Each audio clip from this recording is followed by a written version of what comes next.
Y una de las preguntas más que había era si se podía decir si el ciclo podría tener un rango de duración de 28 más menos 2 días.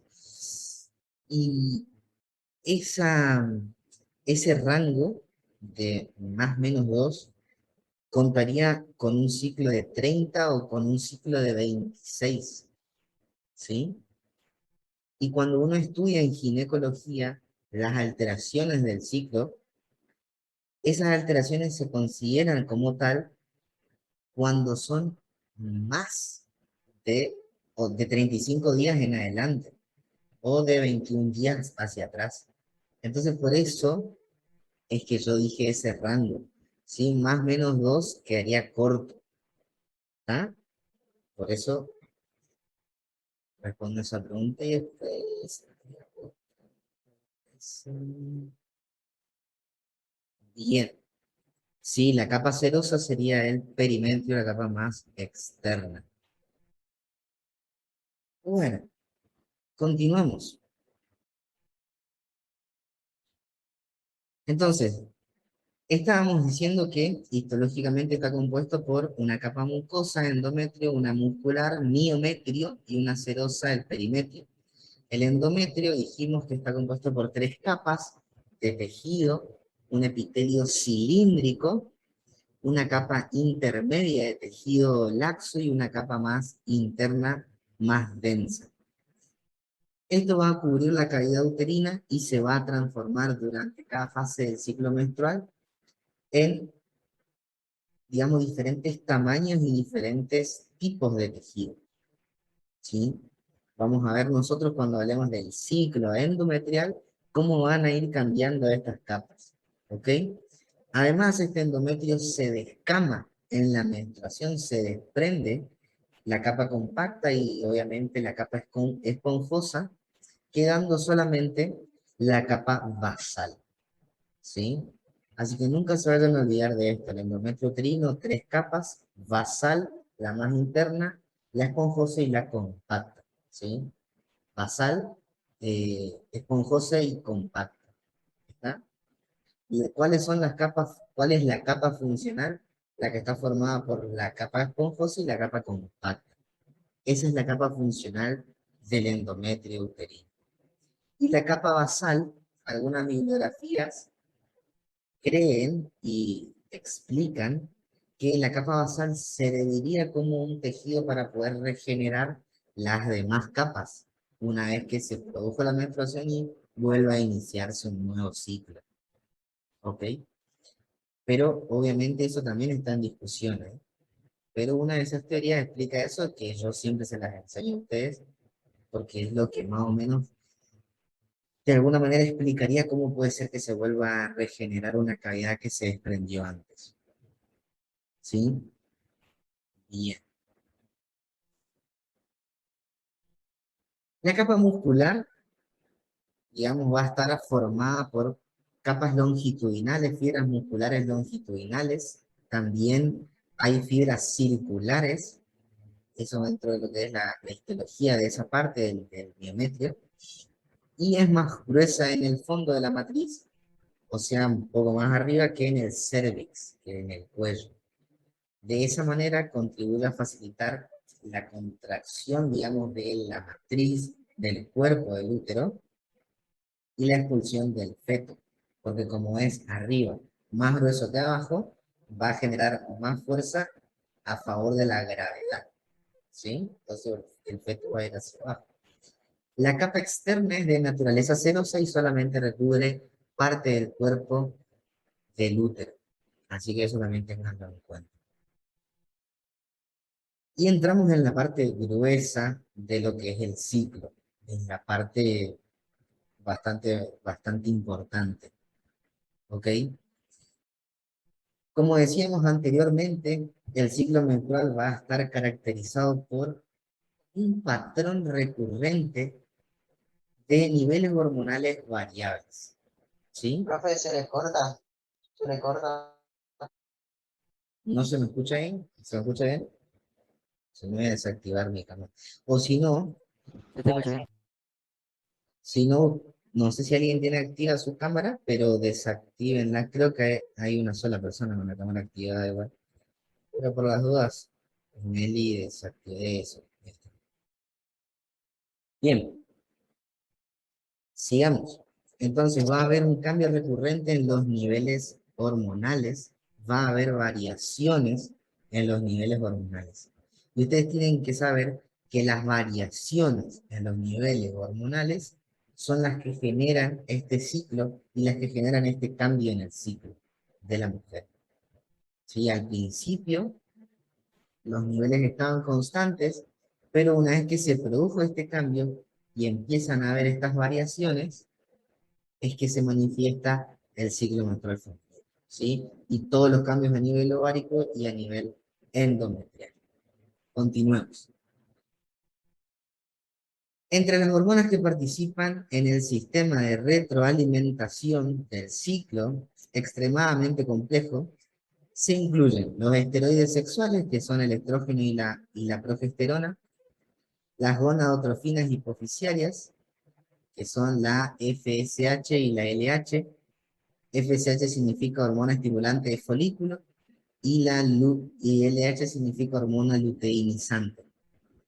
Acá recuerden siempre que es hormona luteinizante y no leutinizante, que generalmente se suelen confundir con ese nombre, y bueno, está mal dicho.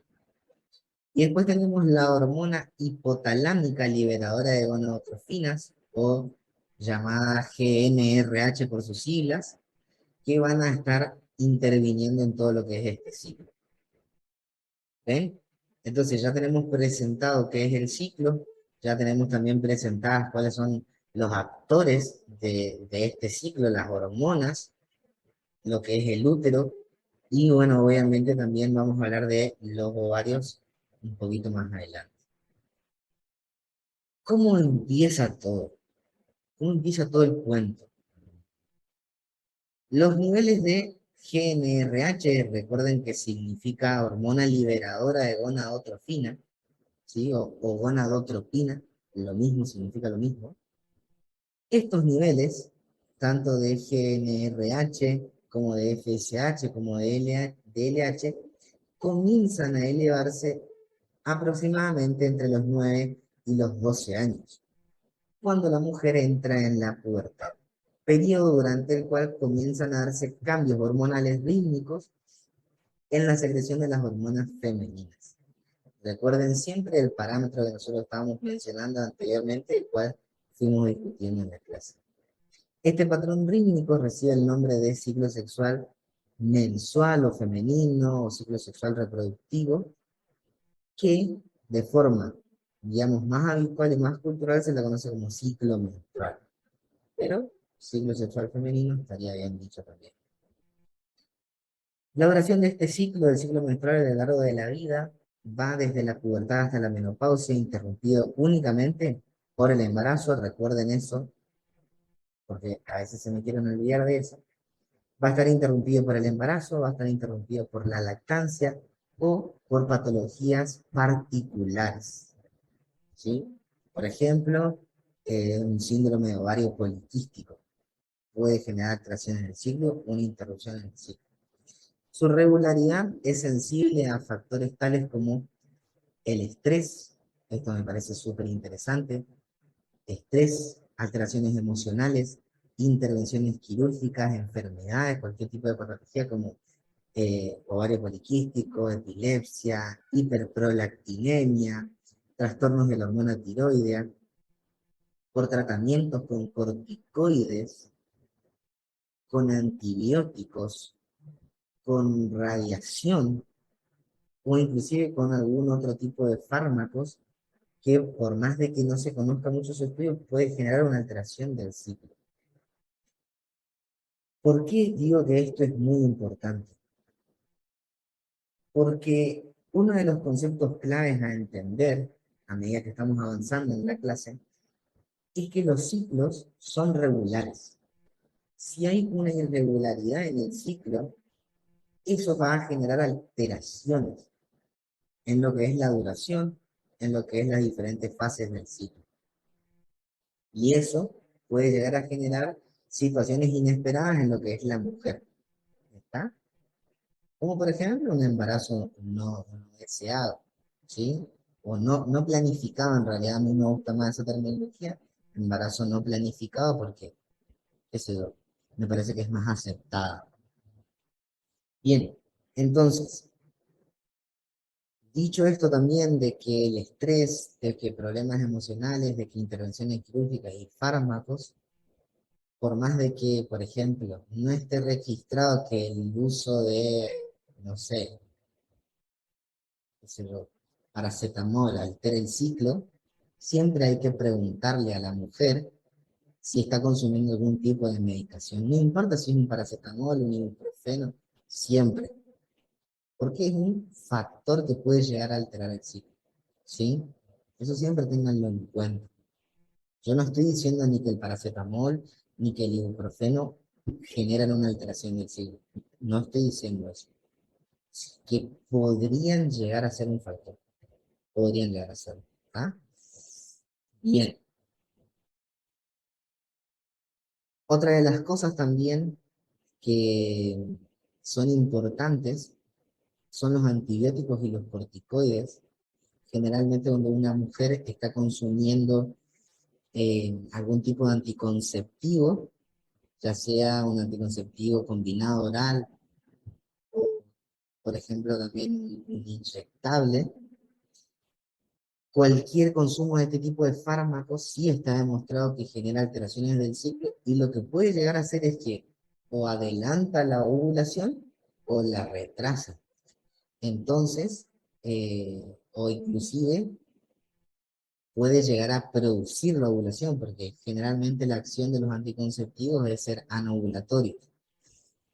Entonces, lo que daría como una conclusión es que vamos a tener en el consultorio, en el hospital, en donde sea, mujeres que dicen yo uso pastillas anticonceptivas, pero ustedes empiezan a hacer un interrogatorio y se van a dar cuenta que en un momento del mes ella tuvo, no sé, una faringoamigdalitis, usó amoxicilina y le dieron un corticoide también de onda.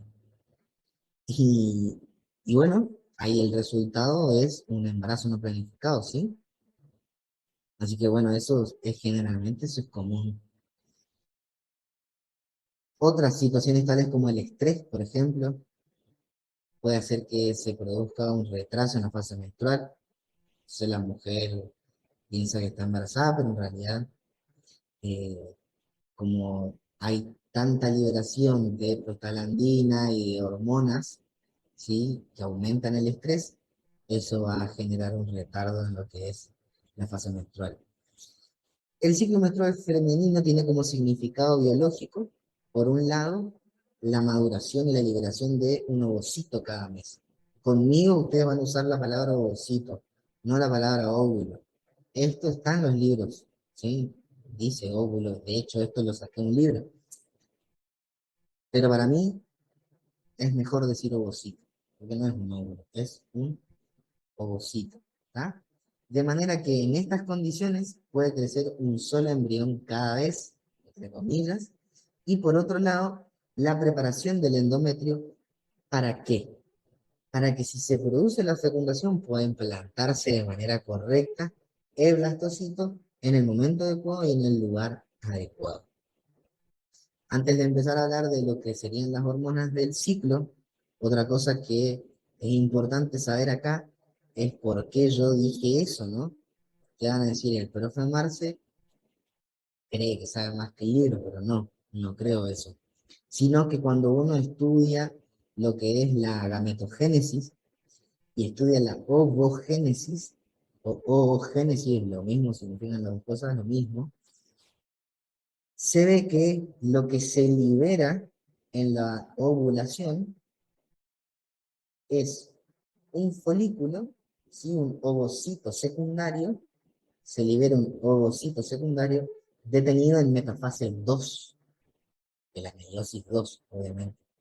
Entonces, por eso es un ovocito, por eso no es un óvulo, es un ovocito secundario detenido en metafase 2. ¿Está? Eso Después de Es, la fecundación recién se lo puede considerar óvulo, ¿verdad? Porque ahí termina sí, ahí, su ahí, meiosis. Cuando lo ahí, fecunda un espermatozoide. ahí yo lo consideraría huevo cigoto. No Ujú. me gusta óvulo, básicamente. He quitado óvulo de mi guión, pero bueno, está en los libros, así que en algunos, no en todos. Así que por eso yo quiero explicar eso. Para mí es más específico decir ovocito secundario detenido en metafase 2 o ovocito y después decir huevo o cigoto, que son las palabras que utiliza el LACMA. Y si no es fecundado igual, ovocito, ¿Sí? Ovocito. Ujú. Cuando es fecundado ya es un huevo o cigoto. ¿Está? Bien, claro, porque si no es fecundado, nunca alcanza la meiosis 2. nunca culmina. Está en Nunca meiosis culmina. 2, está en meiosis 2, pero Eh, nunca va a finalizar. paralizado, claro. Claro, nunca la va a finalizar. Entonces, en vez de decir óvulo o ovocito, podría ser folículo, ¿no? Entonces, de acuerdo a Langman, decía que la fase proliferativa, o sea, iniciaba o sea, después de los 28 días, o sea, sería el primer inicio de cada ciclo. Folículo de Graf. No entiendo la pregunta, pero no entiendo por qué se corta. Va, no sé si Sí, o sea, el ovocito tipo 2 está situado dentro del folículo de Graf, folículo maduro. Una vez que se libera ese ovocito, en caso de haber espermatozoides, se produce la fecundación y ahí es que se convierte en óvulo. Creo que así es, según lo que yo tengo entendido, ¿o no? No, no entiendo la confusión. no entiendo la pregunta. O sea, sería, Para mí sería fase es claro. folicular o proliferativa, ¿o no? El Escuchen, inicio de cada ciclo menstrual. se están adelantando igual en la clase, ¿no? Primero que yo les dije que iba a abrir un espacio para que ustedes me pregunten. Por más de que me tarde en abrirles el espacio, les dije, vuelvo a repetir segunda vez. Primero se están adelantando ya las fases del ciclo. Segundo, ustedes tienen cosas diferentes, no confundan los conceptos. A nivel ovárico van a estar los folículos. A nivel ovárico. Ustedes están en los ovarios, ahí están los folículos. Están los inmaduros, los primordiales, que después van a madurar, se van a hacer primarios. Uno va a alcanzar la madurez completa, va a pasar de primario a secundario, de secundario a terciario. Ese folículo tiene capas, tiene varias capas. Está formado por muchas cosas, ¿sí? Que ahora las vamos a ver.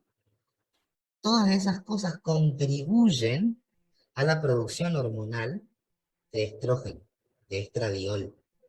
¿Sí? El folículo maduro es el que se encarga de producir estradiol. Ese folículo, por acción de una hormona que es la LH, explota, se rompe, ¿tá? Se altera su capa, su mucosa, y se libera un líquido y se libera un ovocito, ¿sí? Con algunas células de ese folículo que quedó en el ovario, que ahora vamos a ver cuáles son. Ese ovocito con algunas células que quedaron rodeándose son liberados primero a la superficie del ovario, después pasan a la región ampolar y ahí esperan ser fecundados. En el caso de que no ocurra la fecundación, ese, digamos, ovocito llega a lo que es el útero, obviamente que no se va a implantar porque no está capacitado para hacerlo, y se va a desprender, se va a eliminar junto con la menstruación. ¿Está? ¿Quedó claro eso? ¿Quedó claro lo que expliqué? Igual eso lo voy a volver a explicar, pero ¿quedan claros cuáles son las diferentes estructuras? Sí, profe. Bien, perfecto. A ver si hay otra pregunta más, la respondo ahora. No se peleen en el chat, ¿eh?